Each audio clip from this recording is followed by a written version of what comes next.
नमस्कार। मेरा आज का टॉपिक है प्रदूषण। पहले हम समझते हैं प्रदूषण किसे कहते हैं। प्रदूषण यानी कि प्रकृति को दूषित करना।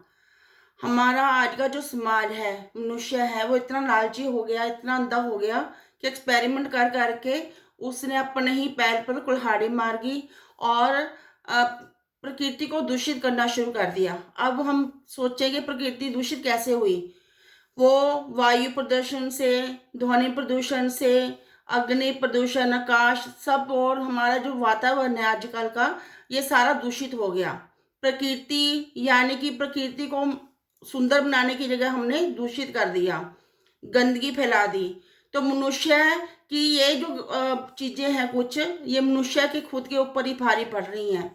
अब जैसे वायु प्रदूषण है, आजकल आपने देखा होगा आकाश में चारों तरफ अंधेरा छाया हुआ है। हमें लगता है ये सर्दियां शुरू हो गई।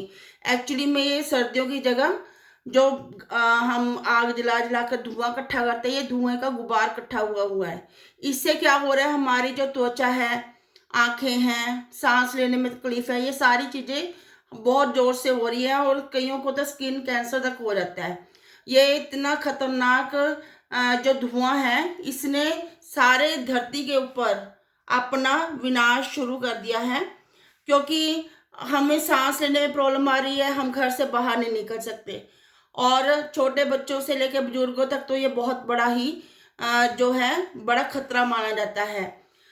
तो ये जो हमने मनुष्य ने अपने पैर पर कुल्हाड़ी मारी है प्रदूषण कर करके, तो इसका ये कारण तो हमने बता दिया कि हम आग जलाते हैं, धुआं इकट्ठा हो जाता है। जलवायु प्रदूषण हम कर रहे हैं, कभी हम ध्वनि प्रदूषण कर रहे हैं, उससे हमारे कान डिफेक्ट हो रहे हैं, और आंखों की रोशनी जा रही है कई लोगों की, तो कईयों की स्किन एलर्जी हो रही है। आपको पता है भारत में सबसे ज्यादा पेशेंट जो है स्किन वाले हैं। कितना कैंसर और चीजों का नहीं होता जितना स्किन कैंसर हो रहा है।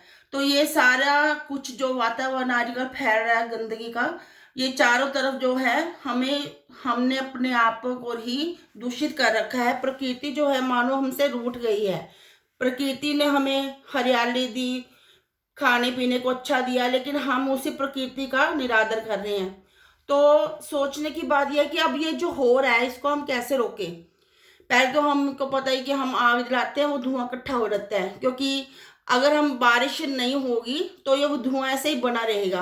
अब बारिश कैसे होगी, हमें आपको हम थोड़ा सा अगर पीछे देखें, आज से हम 50 साल पहले की बात करें, 25 साल पहले की, तो जलाते तो वो भी होंगे ही। ये खेतों में आग तो अब पहली बार नहीं लग रही, तब भी लगती होगी।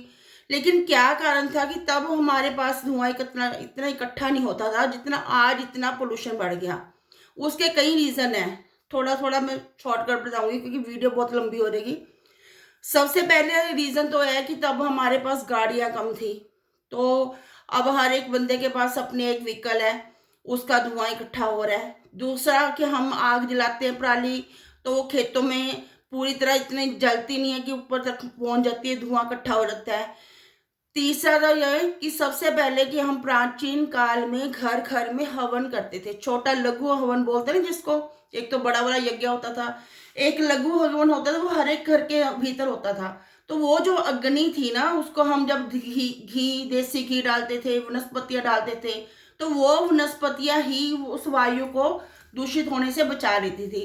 तो जब वो हम स्वाहा स्वाहा करके डालते थे, वो अग्नि जब हम प्रज्वलित करते थे, तो देवता जो थे वो देवताओं तक पहुंचती थी, यानी कि इंद्रदेव तक पहुंचती थी। अब इंद्रदेव प्रसन्न होते थे, वो बारिश कर देते थे।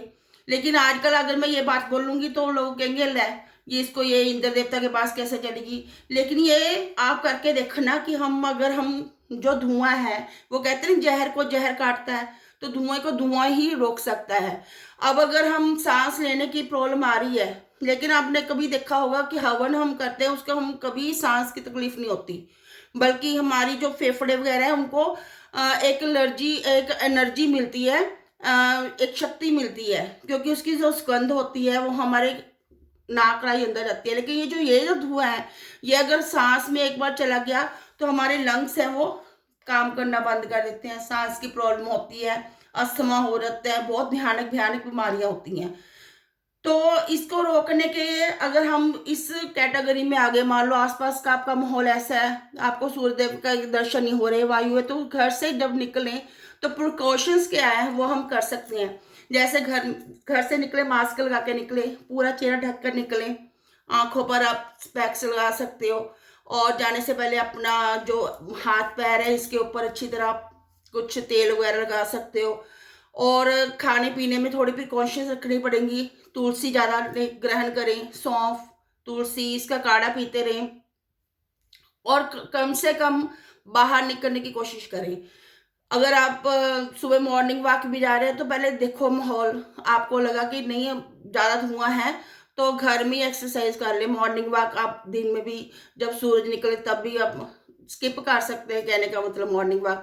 लेकिन जब बाहर निकले तो मजबूरी हो तो ही निकले, क्योंकि आप जितना इस पोल्यूशन में निकलेंगे वैसे ही, जैसे मान लो किसी को कोई प्रॉब्लम है, छींक है या कुछ है, उसके कीटाणु भी हवा में ही गूंजेंगे।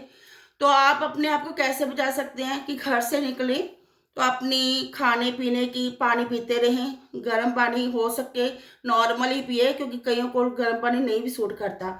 तुलसी, आंवला, आंवले का प्रयोग सबसे ज़्यादा करें, चाहे वो किसी के रूप में गए, आंवला कैंडी खाएं, आंवले का जूस पिए, आंवला वैसे ही खा लें, मुझे तो कच्चा आंवला भी खाना बहुत अच्छा लगता है। और आंखों के लिए आप आई ड्रॉप्स डालें घर पर, अगर आपको लगे आंखें दर्द हो रही है थोड़ा देर उनको बंद करके आई ड्रॉप्स डालें। अपने घर से बाहर निकलने से पहले मास्क लगाएं, और हाथ पैर धो, और धोने का, खाने पीने का भी चीज़ों जो है ढक कर रखें। मार्केट में जाए तो वो अवॉइड करें बाहर का खाना, अगर मजबूरी है खाना भी पड़े तो वहाँ देखें कि गंदगी तो नहीं है। ये चीज़ें कुछ हैं जिनसे आप अपनी प्रिकॉशंस ले सकते हैं। और जहाँ तक हमें अब थोड़ा सा ये है कि अपने आप को और वातावरण को शुद्ध करने के लिए कुछ ना कुछ तो करना चाहिए। प्राचीन काल में शंख बजाते थे, और ऐसे ऐसे ताली बजाते थे, तो उससे अपनी बॉडी की वो जो थी पावर बढ़ती थी, इम्यूनिटी सिस्टम बढ़ता था। लेकिन आजकल हमने वो सारी चीज़ें बंद कर दी। तो मेरे कहने का मतलब है कि इसमें आप घर में बैठ के जब ओम ओम का उच्चारण करें तो अपने ये लंग्स भी खुलते हैं। प्राणायाम करें, ताली बजाएं, जोर जोर से गाने का प्रयत्न करें, ताकि अपने के जो लंग्स हैं वो खुलें। और अपने जो आसपास का वातावरण है वो शुद्ध बना के रखें, धूप अगरबत्ती करें, जोत जगाएं। इससे जो ये जो कीटाणु होते हैं उनमें थोड़ा फर्क पड़ेगा। और जब तक ये बारिश का मौसम नहीं आता तब तक इन चीज़ों से हमें अपने आप को बचा कर रखना पड़ना है। बाकी अगर कोई आपको लगे कि इसमें मुझे कुछ बताना चाहिए था और मैं वो स्किप कर गई, तो आप मुझे बता सकते हैं कि अगली बार मैं उसके ऊपर भी वीडियो बना सकती हूँ। धन्यवाद।